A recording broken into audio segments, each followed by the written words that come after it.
Shalom, party people, and welcome to the 12th C. Got a special guest with me this morning. Got JD Stone rocking it over here. Good morning. Running Ruck March, or not really running, more of trudging Ruck March this morning on the road, so not having to deal with branches or twigs, but sometimes finding some black ice with that snow that come down out of nowhere.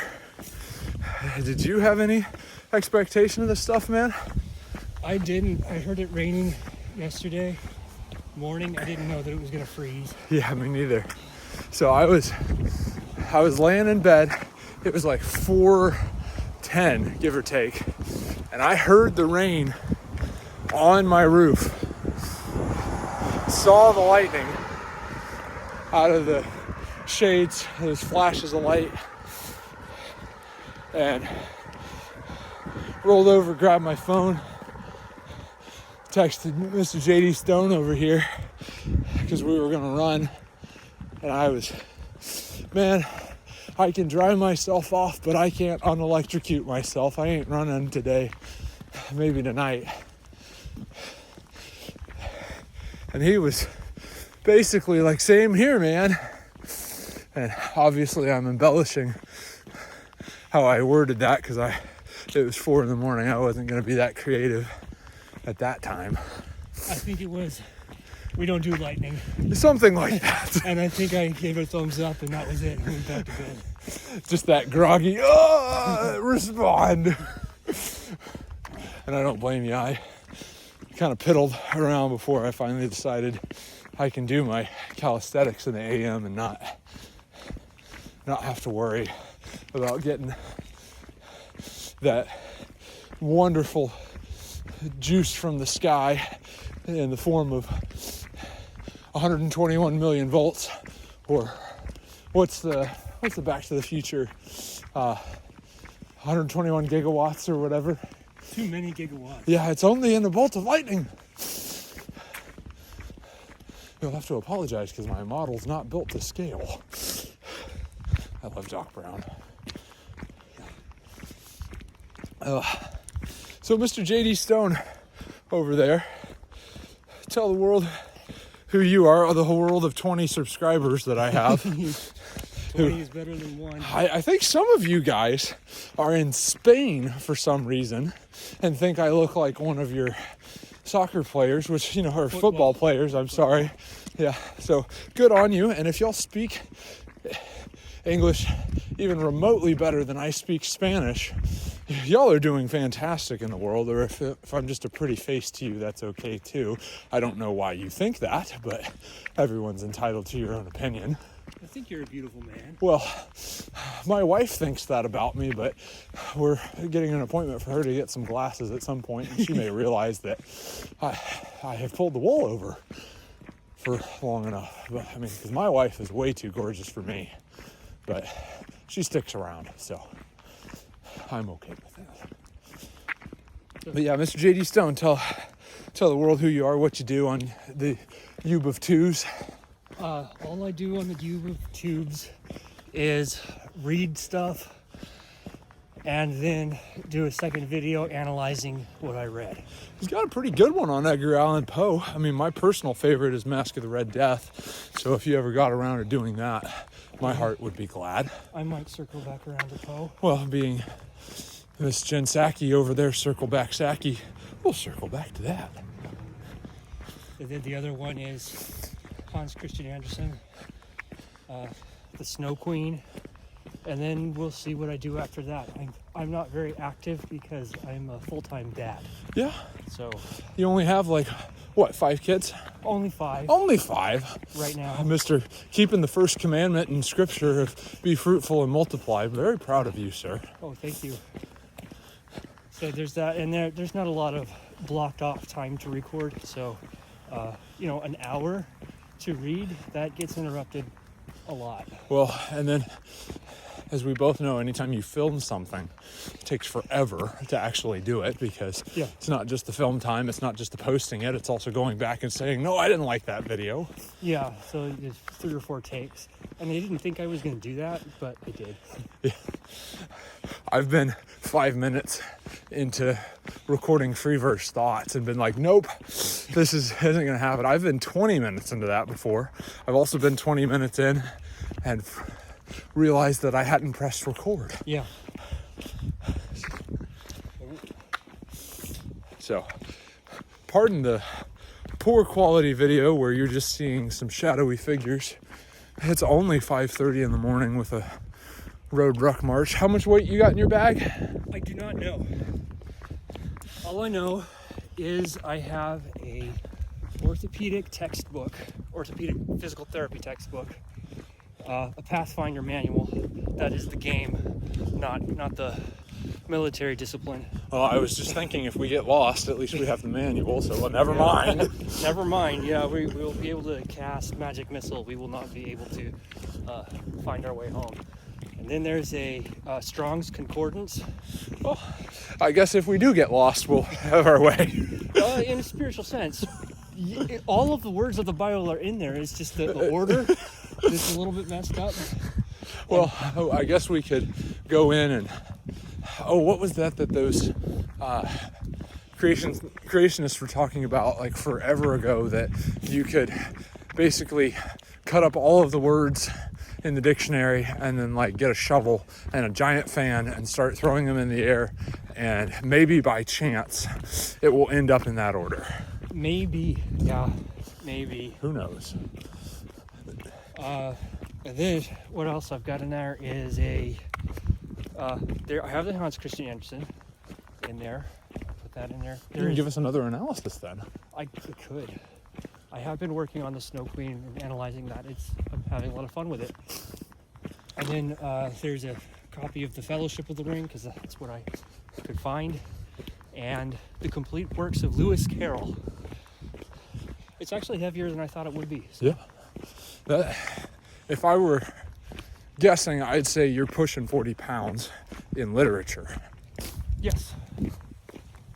Of course, in analysis of that literature, you're probably pushing 400 pounds, but... I don't know. All I have is the bachelor's degree, so there are people with masters who can dig quite further into it. All you have to do is write longer papers, and then you'll get the master's, so... That's true, but also pay a lot more money. Well, that's how you get degrees these days. Yeah. When they used to say you can only get degrees with D's, they actually meant grades. But now when they say you can only get degrees with D's, they actually mean dollars. So, which... That's an apt statement. My thought process, and I want you to expound on this, since we're both college educated, at least beyond where Jethro Clampett was, but... I got my 4-year degree online. I got my 2-year degree in person. And then I went and worked in the real world and realized that I wasn't educated enough and that I needed to go back and get my 4-year degree, so that way I could actually have some upward mobility in the career path that I thought I wanted to pursue at the time, which I'm not in anymore. But forward motion, though. Right, forward motion. And being in mid-Missouri, basically everybody works for one organization that has a million different branches, and that one organization, if you're going to do anything of merit, you have to have a 4-year degree to at least get in the door. And they don't care if it's in underwater basket weaving, they just want it to be a 4-year degree. Right. So I looked at the cards on the table and said, hey, I can turn this 2-year degree into a 4-year degree with like a year and a half of school. So let me go do that real quick. And the only thing that fit that time frame, unless I wanted to repeat like another year and a half, was turning my aviation maintenance degree into a business degree, basically, that had a heavy emphasis on aviation logistics. Okay. So no big deal. I just went to Liberty University online and wrote a whole bunch of papers, and they gave me a degree. And my thought process behind that, long walk for a short drink of water, but it's online. I wasn't doing anything like math or going to like testing centers where they actually check up on stuff, I could have paid someone to write every single one of the papers that I submitted. You could have, yes. And then there's like discussion boards or whatever that are on the Blackboard system that they have. Right. But I mean, that's basically like a group chat that you're having to give 3-paragraph responses to, and not like 2 words of, you know, go do something to yourself that's anatomically impossible. But so as long as I was reasonably intelligent with my responses on those group chat things or whatever, and they call it critiquing, but it's not, and then pay someone to write those papers, I theoretically could have walked away with a degree that I didn't earn, and they would have never known the difference. Now, obviously, from plagiarizing stuff, they'd catch you because they have a pretty good plagiarism detector. So much so that if you wrote anything of any real length, it would say you were 40% plagiarized minimum, because it would count every "the" that you had in there and compare that to other texts. Yeah. But for whatever reason, like there's no real way to check who actually wrote the stuff. So you could buy a degree essentially. You could buy a degree. Now tell me about your education experience, like, Okay. because you went to a brick and mortar school, didn't you? Yes.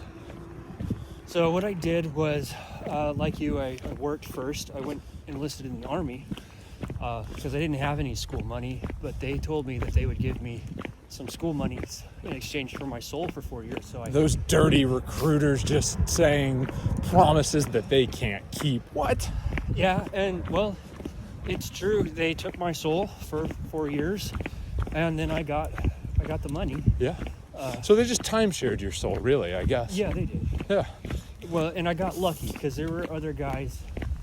Actually, it wasn't my soul; it was my body. Yeah. And there were other guys that got. The Army just wanted you for your body. They did. And I hoard myself out. And some other guys were not as lucky as I was, so there's that. But I did get out. I went to a school in Texas for 2 years. I tried to get a practical degree. It wound up not being a good fit. I quit.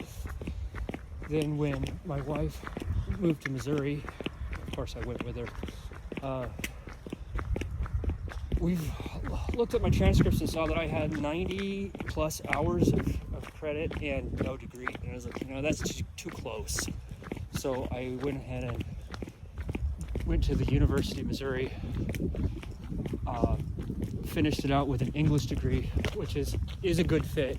Obviously I do literary analysis for fun now, so. Well, how many people are actually using their degrees for fun? So that's true. That's a step in the right direction. I mean, my degree's in aviation maintenance management, which when people ask, I just tell them I have a business degree with an emphasis on logistics. Yeah. And that doesn't sound bad until I actually tell them, yeah, my degree was in fixing planes. Yeah. And managing people, but well, I'm not in business, I'm in government, so. And that's actually what I want to circle back to, because you say you can technically pay somebody to earn your degree, but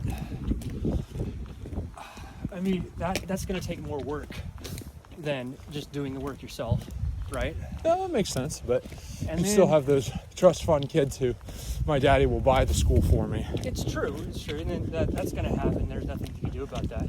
Then you can argue about the skill set of all I'm doing is just BSing. I'm just talking, come up with something, and then they give you a degree. That is frustrating, but that is kind of where we are in life right now. That's what you do when you're leading people. You just talk. You think and you talk. Communication is very important. So, yeah. I mean, shy of you going to a specialty communications school, that's not really a bad way of. No, and most of the English degree wasn't actually in literary analysis. It was in, this is how you write a paper, this is how you assemble a paper with a typeset and all that stuff, and this is how you follow the rules and do citations. And I'm a little bit shocked at how many people, especially my wife's line of work, they don't know how to write an email or to follow the rules. Let alone read an email. Oh yeah, most of them don't even read the emails. So you'll have to do several responses that is just basically repeating herself over and over. And it's very frustrating. So sometimes I feel like my degree does not have value, and other times it's good. It works. Do you ever have people paying you to look over their papers that they wrote to make sure that they were cohesive and using good grammar and all that good stuff? I didn't edit anybody in school.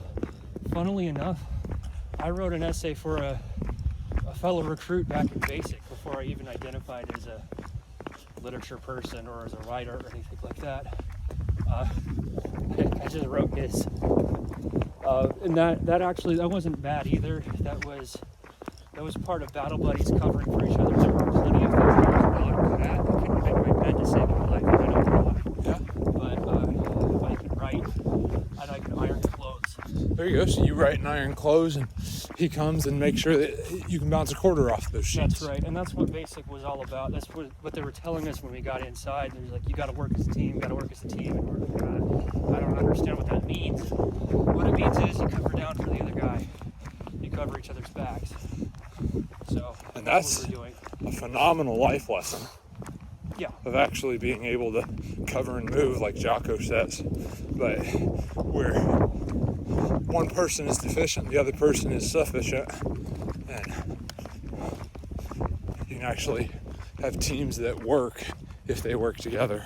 Yeah, and alone you're going to fall, because he wouldn't have been able to write that essay. Although I don't think the drill sergeants read it, so it doesn't really matter. But that wasn't the point. We learned the lesson. So in same job I'm in now, but different job title, there was a situation where somebody was acting out of the range of acceptable good behavior, and something like that. And I had the discussion with him of, hey, this is not acceptable behavior, and you need to write an apology letter for your behavior, and I would like it to be 3 pages long, single spaced, fronts only. So if you do front, back, front, that's fine by me, but you better fill them pages and you better mean every word you say. He handed it to me, and I instantly threw it in the trash. I said, thank you, sir. Have a nice day. Didn't even read it. He could have copied the dictionary for all I cared. But it was one of those exercises in futility of, hey, you're wasting somebody else's time, I'm going to waste yours. And he asked me, why'd you throw that away? I said, think about this next time you owe someone an apology.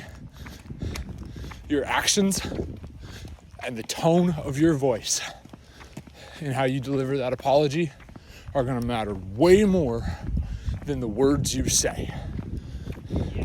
Because you can walk in and say, I'm sorry for upsetting you. And if that person doesn't believe that you actually mean it, they're going to do with your verbal apology what I just did with your written apology. Yes. If they don't mean it, or if they don't think you mean it,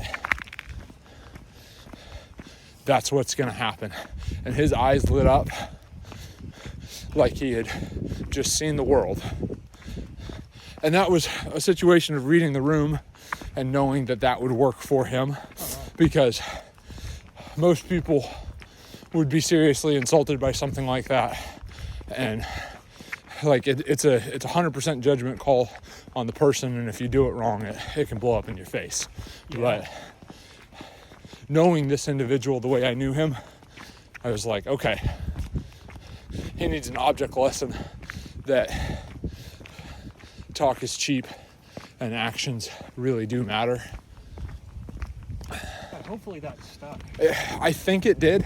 I had enough interactions with him after that one that some element of change seems to be implemented. And I've spoken with him recently. So he seems to be on the up and up for the most part.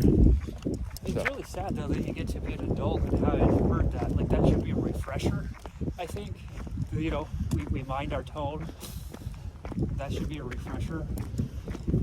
Him like that clicking for the first time as an adult, man, I can see how that really hampered his development. Well, where I was working, and I'm not going to get too much into my current job because it's not my place to discuss that on the internet, but I can bring anecdotes. But where that person was in his development is he was a very disagreeable person, and his types of disagreeable people tend to end up in correctional environments. And sometimes those people are employees in correctional environments, and sometimes those people are guests that can't leave. So, you know, I'll leave that up to you as to whether or not he was wearing one color or another of his clothing. But people think that it's all one-sided in corrections, and honestly, it goes both ways. So I can see how that job would attract people who could have a harder time. Yeah, I thought it was the same in the Army. Highly disagreeable people tended to gravitate towards the Army, and they tended to do very well, and that was very frustrating to me because I did not want to be led by disagreeable people like that, but that's life. I was in a discussion the other day with some people about how we seem to reward bad behavior as a society, like people who just don't have the best intentions, who don't do well, that things tend to get promotions into positions that they don't deserve. And case in point, you look at people who behave badly and treat other people poorly seem to be the ones that keep getting top jobs. Yeah, my wife works in middle management, and she confirms you do not have to be a nice person. You don't have to be a fair person to be a CEO or a COO or anything like that. Most of the people that she's worked for have been extremely manipulative. Sometimes they don't lie, but they definitely imply certain things. They make a lot of promises that they do not intend to keep. And it's just, they get away with it because they make money. What? People saying semi-truths and untruths to get ahead in business? Never. Yeah, there was a naive part of me that thought if you're a good person, if you are honest, if you do deliver on your promises, if you do work hard and you take care of people, that you will earn a lot of loyalty. And it should be that way. It should be, but that isn't the way it is, apparently. And that is sad. I think a lot of it comes down to company culture, though. So, a job that I had, there was an individual who was not at the very top, but was close to the top. And he had a string of misbehavior on the clock with other consenting adults. And he kept getting promotions when literally anybody else who had been one rung lower on the ladder than he was at the time and was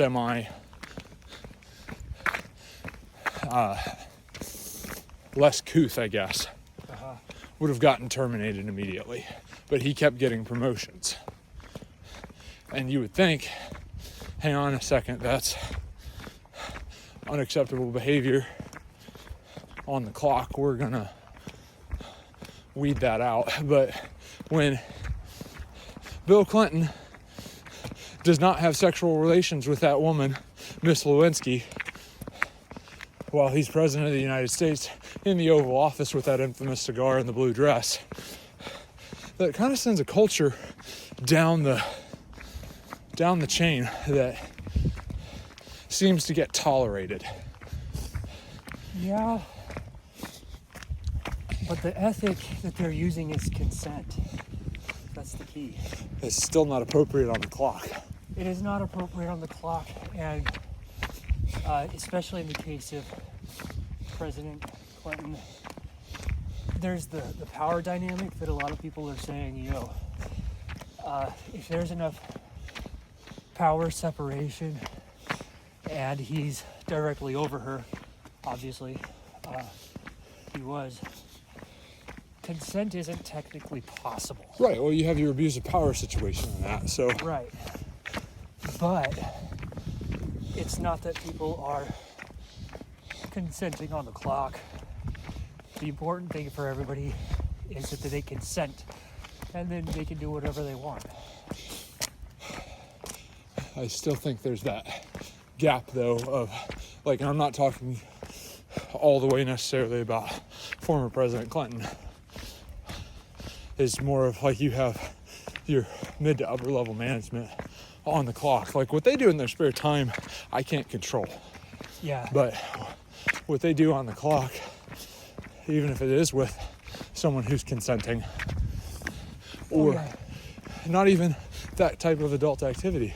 Let's say they're just treating someone poorly, or they're going in and using their power to just boss people around for the sake of flexing their muscles and not actually being an effective leader, going in and coaching their team up, and they're going in and hey, I need you to do this task that is outside of your normal scope because I want you to, and not, hey dude, we've got this serious need right now, we've got a time crunch, I know you've got these other projects, I will cover for you on those, but I really need your help in this. That is great and accepted and loved, and dude, I'm at your beck and call on that. But you have the, hey, come in, drop everything you're doing, and you still have these deadlines, by the way. I need you to stop pencil pushing and start going in and doing the widget factory, because I need you to do the widget factory, and I want you to do the widget factory and dance for me, monkey boy. And obviously, well, it goes back to I'm super hyperbole on that one, but you have people who are flexing power just to flex power. Right. Yeah, there's two pieces of that. It goes back to the tone that we were talking about earlier. Definitely. And that is why some of those people who are in power, that's why they technically don't lie, and they make a lot of promises. They have a lot of charisma, and that is why they get away with it, because their tone is great. If their tone wasn't good, they would not be successful. Oh, of course. So there's that. The other part is, when you're in power, you have that golden parachute. You get away with stuff, and it's been that way since Jump Street, basically. Forever, yeah. I think the Greeks made that observation. That observation is definitely in the Bible, and that's yeah. How old is that? Minimum 4,000 years. Yeah. Minimum. There's some debate. You can go back. Well, it depends on what part. Right. But for the New Testament, 2,000 almost. Yeah. Well, minus about 100 years. But so that was something they were observing back in definitely as far back as Abraham. Yeah, Isaiah, Abraham, and then they were observing it again in James. Yeah. James' epistle was one of his commandments, but one of his admonitions was stop giving favors to the powerful people in your congregation. You got to be giving equal treatment to the poor people as well. If not elevating those poor people. It was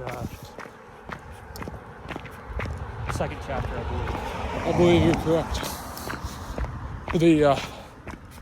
The part of it, I guess, you bring up that golden parachute, is you have that person who's flexing their power muscles, having you go outside of your normal scope to go do something just because they want to watch, and then you fail at it because you were set up to fail, and then they throw you under the bus for it. I think that's the worst, is I've had people above me in authority that have given me tasks, watched me fail with no assistance. And it's not the, hey, I'm giving you this so you can grow. It's that I'm giving you this to fail, basically. And then when they were confronted by their supervisors on, why'd this guy do this? Oh, I didn't tell him to do that. Yeah, that's why. That's throwing people under the bus. Yeah, well, those sociopathic people are good at covering their six, and you have to be adept at doing it yourself. You've got to make a paper trail. Right. So you've got to use the system. Otherwise, always bring receipts. Yes. And that's another thing that my wife has found working in clinics and working now in business. They have those HR systems. You have to use them. Of course they do. Even if it's a minor tiff with another employee, go ahead and put it on record. And it never has to see the light of day. But you never know when that little tiff will... You don't know when that's just somebody having a bad day or when that's the first sign of a pattern of toxic behavior. So you want to be able to get rid of that toxic person as quickly as possible if it comes to that. And if you were forgiving to that person and said, they were just having a bad day, I'm not going to do anything about it, you're behind on the clock. At the very, very minimum, you should be documenting. Yes. Even if those documentations never exit your personal notes. I've had situations where personal notes have pulled my hiney out of the fire. Oh, that's good. And all that really proves is I didn't make it up on the spot. Right. You could have made it up, but right. You didn't make it up on the spot. And if you're credible, if the person who's in charge believes your tone, right. Well, yeah, you're fine. All you have to do is something happens, you create an email to an outside account, and you send it to that outside account to someone you control, someone you absolutely trust controls, and then a third party that isn't going to throw you under the bus for it. You got timestamps on those. You can have those people, including yourself, print those timestamps with that. And when they say, hey, what happened on the 12th? Here's 3 copies of the same email to different email accounts, so you can see timestamps and I didn't forge this. I wrote this on the 13th about what happened on the 12th. Here you go. Oh, okay. This gives us witnesses. This gives us breakdowns of what happened and who was there. We can follow up on this information. Yeah. Love him or hate him, Justice Kavanaugh, his notes is what saved his bacon when he was being confronted with accusations. He gave people dates and times and witnesses to go corroborate and find out, oh, hey, these accusations that are being brought against him don't seem to hold very much water. Whereas someone who actually is being accused of something that really did happen probably can't produce that kind of stuff. Probably not. So the moral of the story is number one, live your life in such a way that accusations just sound baseless when they're brought against you, so that way you don't have to worry about those kind of things. And number two, bring receipts, so that way you can not be lumped in with those people who seem to keep getting promotions even though they do wrong, and ultimately in the end you can say, hey, I lived my life in a relatively upright manner, and you can't accuse me of doing something horrific against somebody because I didn't do that.